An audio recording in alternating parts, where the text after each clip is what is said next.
Inner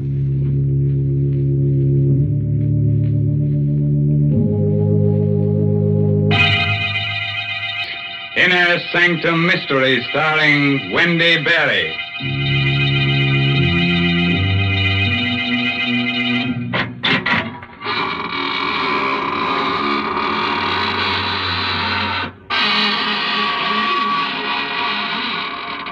Good evening, friends of the Inner Sanctum. This is your host, Raymond, inviting you through the squeaking door for a grisly little party. Well, now for our weekly news summary of events from the other world. Slash. The Galloping Ghost defeated the marauding murderers in the opening game of the Ectoplasmic Baseball League last week. An invisible crowd of 20,000 saw the contest. Thrash.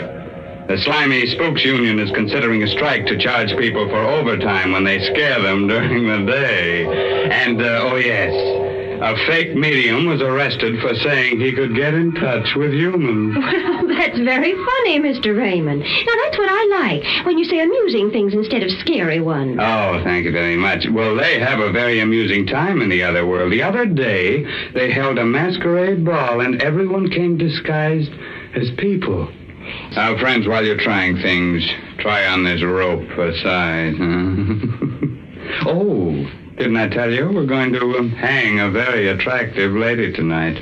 Our story is called The Girl and the Gallows. It all adds up. It's an original radio play by Milton Lewis, and our star is that glamorous motion picture actress, Wendy Berry, who'll play the role of Karen. All right, friends. On a nice spring evening like this, a few chills running up and down your spine are just what you need.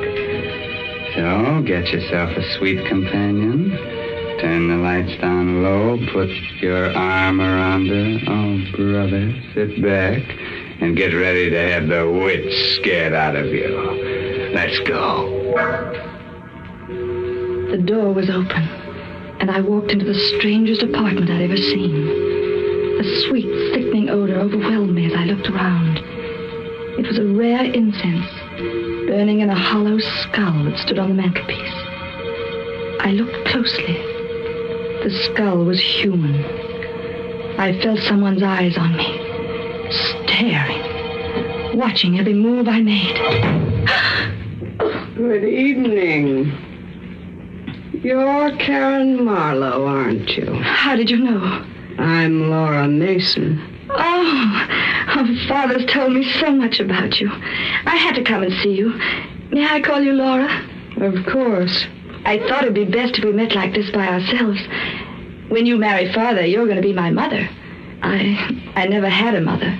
She died when I was born. Yes, Dennis told me. I can see now why Father's so much in love with you. I can grow to love you, too.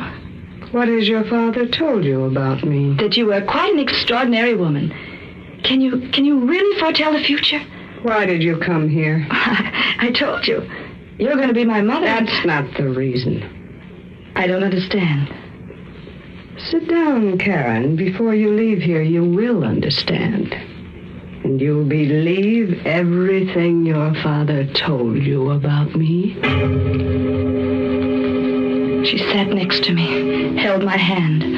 Hers felt like ice. Suddenly, her body shook and quivered as though she were being seized by some terrifying unseen demon. Her eyes had little dancing flames. Then they were gone. They became hollow, endless, like two round black holes of infinite space. She was in a trance. Her hand held mine like a vise. There's not going to be any wedding. What are you saying? I see a coffin. A coffin? There's a man in it. Dennis, your father. You don't know what you're saying. On the floor of your home, a dagger in his throat, his head in a pool of blood. Stop it! Murdered! Stop it! You struck me. I had to wake you out of that horrible trance. How can you say such awful things? They're true. They can't be. But they are. I still remember the last vision I saw. It should interest you very much. I don't want to hear about it. You were in it. I? How? There was a figure hanging from a gallows. It was you. You hate me, don't you? You want to see me dead. That's why you're telling me this. No. I'm not afraid of you. You're rotten and evil and loathsome, and I hate you. I hate you. I could kill you.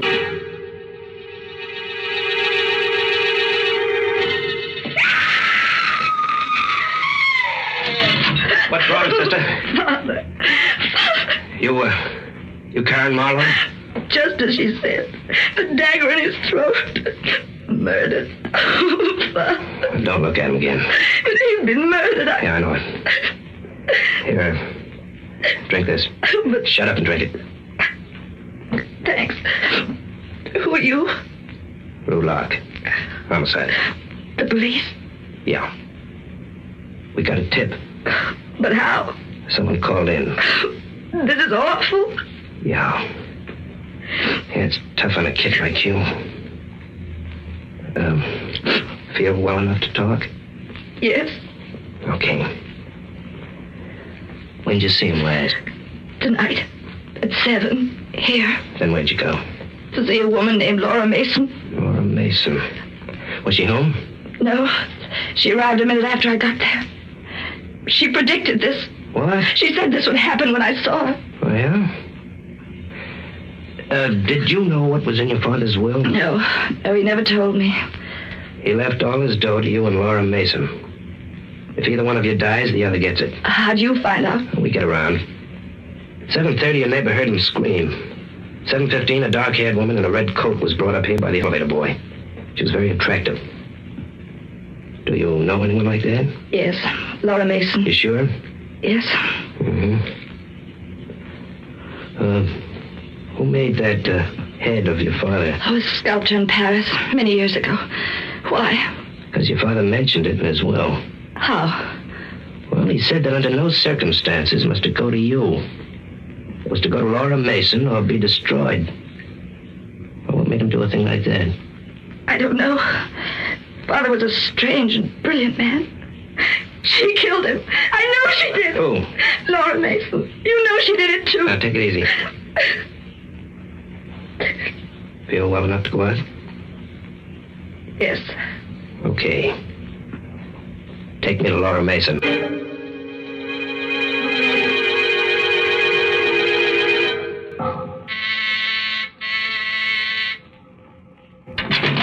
Yes? I'm Lou Locke. Homicide. Please? Yeah. Where's Laura Mason? Laura Mason? Don't play dumb. Well, I never heard of her. Ever seen this lady before, Miss Morrow? No, and I've never seen this apartment before either. Did you make a mistake? No, this is the building.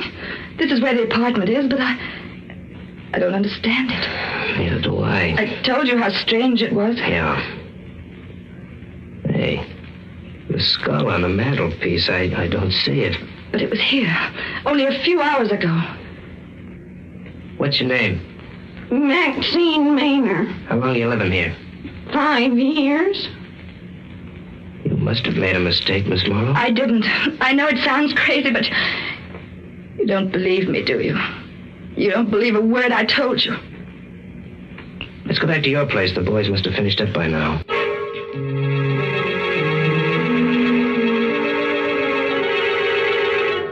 You'll be okay here tonight, Miss Morrow.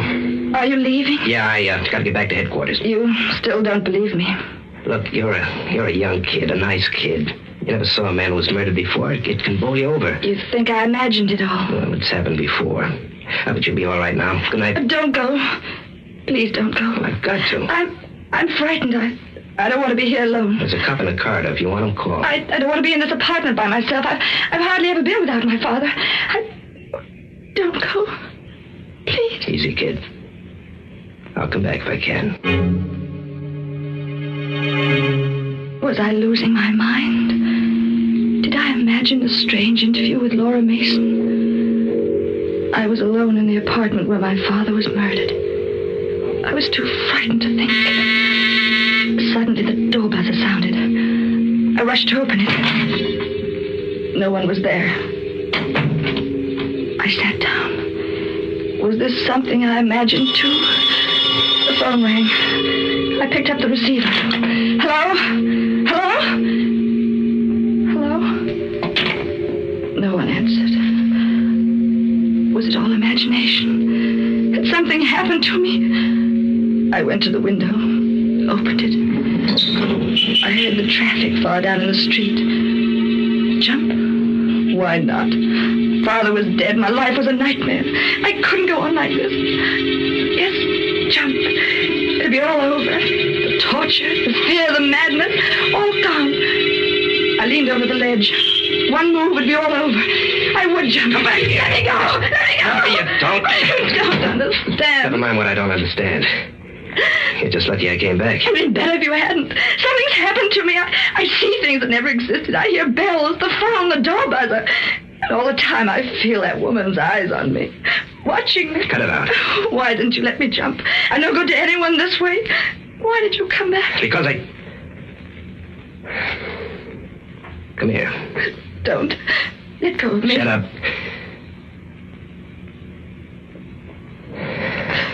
You kissed me. Yeah. That's why I came back. You... Let's not talk about it now. Oh, but why? Because you're beautiful. I wanted to do that ever since I saw you. You still want to jump now? No. No. Okay. I'm going to take you to a good doctor. You think there's something the matter with me? We'll let him decide. But I did see that woman, just like I told you. We've been checking. We can't find any trace of a Laura Mason. Why'd you jump like that? The door buzzer. You did hear it ring, didn't you? That was the door buzzer. Sure, I heard it. Oh, thank heaven someone else heard it. I'll open the door. What's the matter, Karen?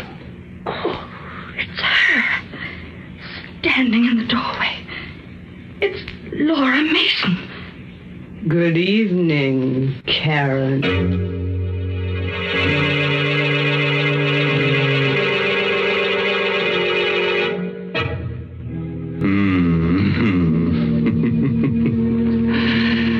Nice, queer monkey business, huh? Say, I wonder what happened to that apartment with the burning skull on the fireplace. Oh, that'd make a cozy little place for a vampire. She could invite her friends up and have a few drinks. Oh, sure, and there's still a large package of murder ahead tonight, so let's get back to our star, Wendy Berry. Let's see, where were we? Oh, of course, Karen was trying to make up her mind if she was going bats when suddenly the door opened and in walked Laura Mason. I'm Detective Lou Locke, homicide. Better sit down, Miss Mason. Thank you. Karen, will you please fix me a drink? Yes, but you've got to tell him what happened this evening. He doesn't believe me. Fix her the drink, Karen. I'll do the talking. All right. I suppose you've been wondering about me, Mr. Locke? Yeah. Did you know about his will? I did. I suppose you've gathered quite a bit of evidence against me. We've got enough. Did you kill him? Do you have my drink, Karen? Yes, here. Thank you. No, I didn't kill him, Mr. Locke. We'll let the jury decide that. Would you care to know who did murder him? I have a certain curiosity. She did.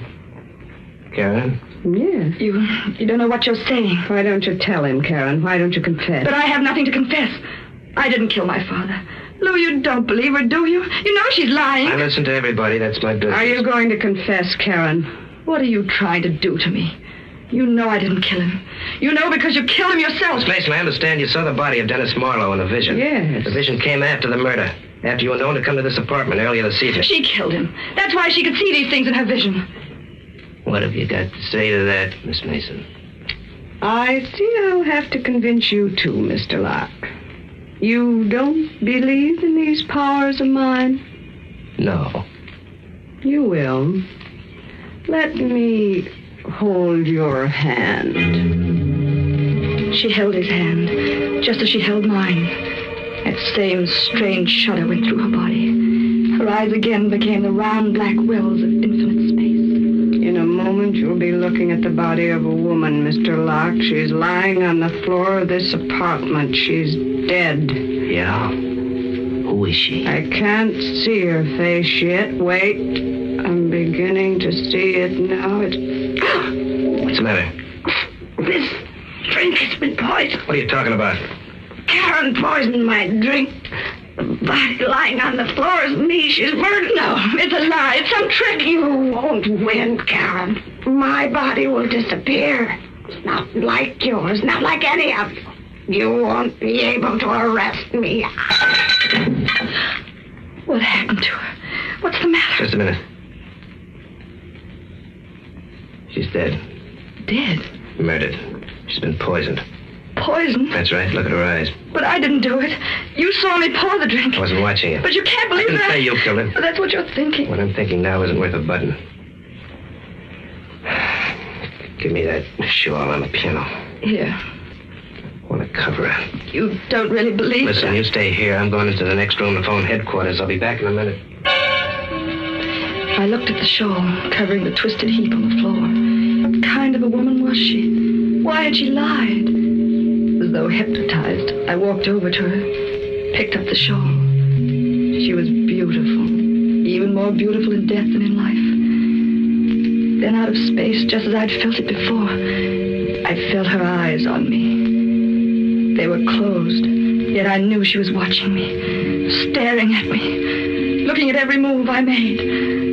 Suddenly I heard myself screaming at her, "You can't see me! You're dead! You're dead! You can't see me!" I couldn't bear it another moment. I ran out of the room, terrified and hysterical. "She's watching me, Lou! I can feel her! Karen! She's watching me!" Karen, get a grip on yourself. I tell you, I feel her eyes. Karen! You must believe me. Please, believe me. Now, look, you'll be okay. I finished my call. I want you to come back inside. No, I can't. You've got to. Look, if you'll only realize that there's nothing to be afraid of, you'll be all right. Come on. I'll go. I'll go if you tell me you don't believe what she said. I don't believe it for a minute. She put that poison in the drink herself. She knew the game was up, but she just wanted to make trouble for you. The whole thing was an act. Here's the... Lou, look. The shawl's on the floor, but Laura Mason has disappeared.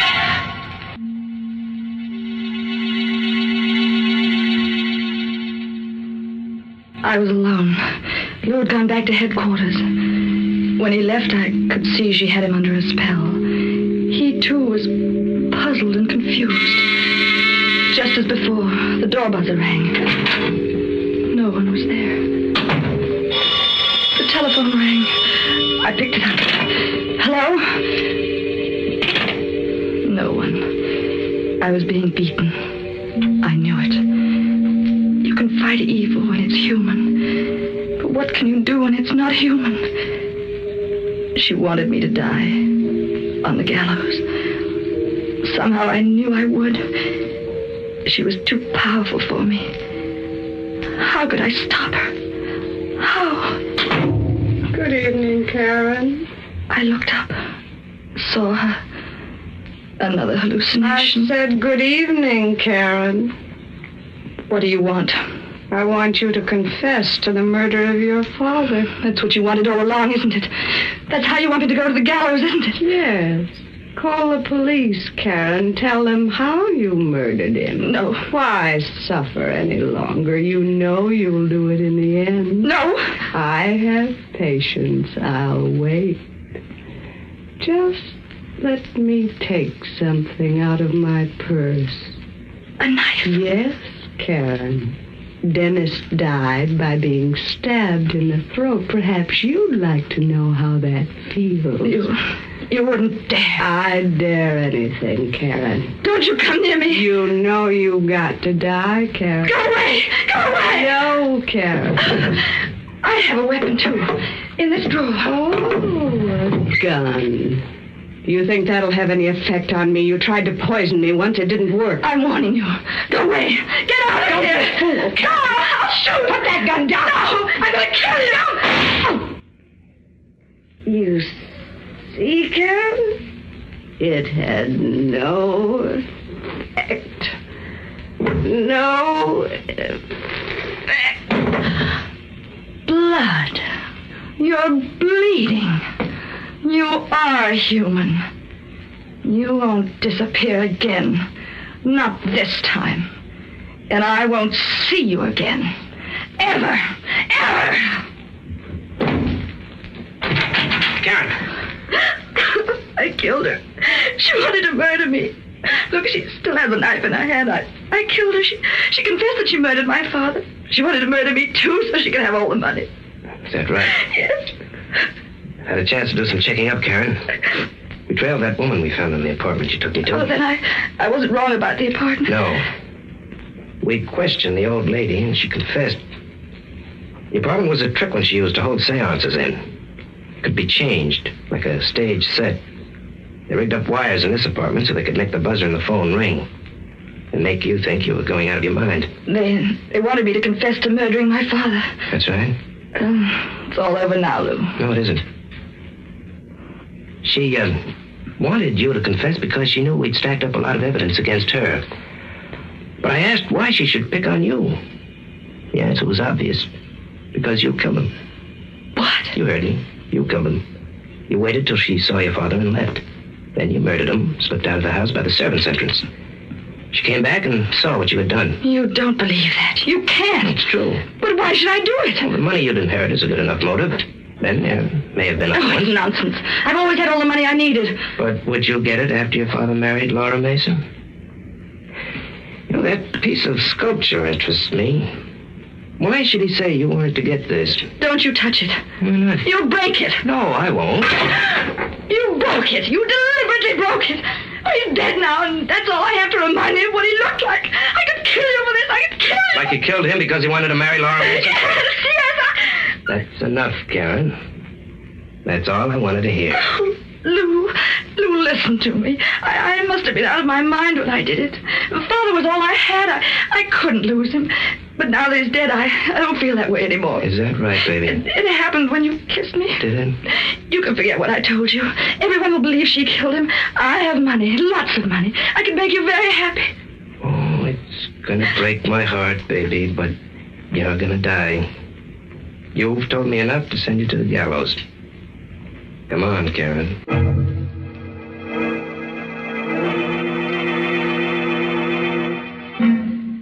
I pleaded temporary insanity. It failed. This is the last night. That noise. The gallows. They're testing it. Laura Mason was a strange woman. All I can think of now is what she told me. It seems so long ago. There was a figure hanging from the gallows. It was you.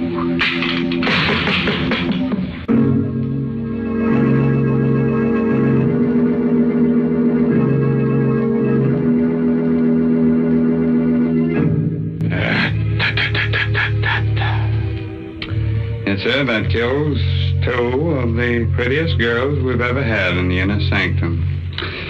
Karen should have pleaded guilty to having killed her father and asked for clemency on the grounds that she was an orphan.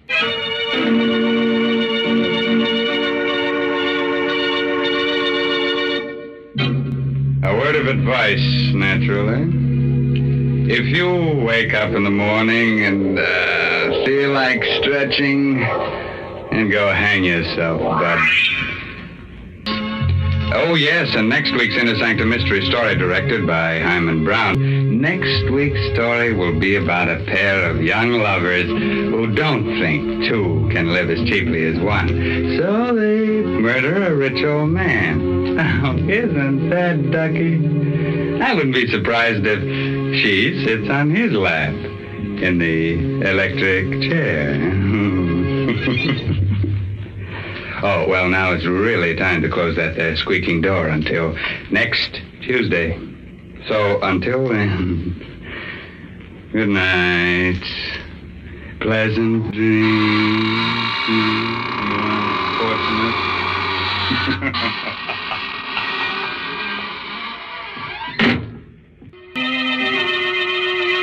This is CBS, the Columbia Broadcasting System.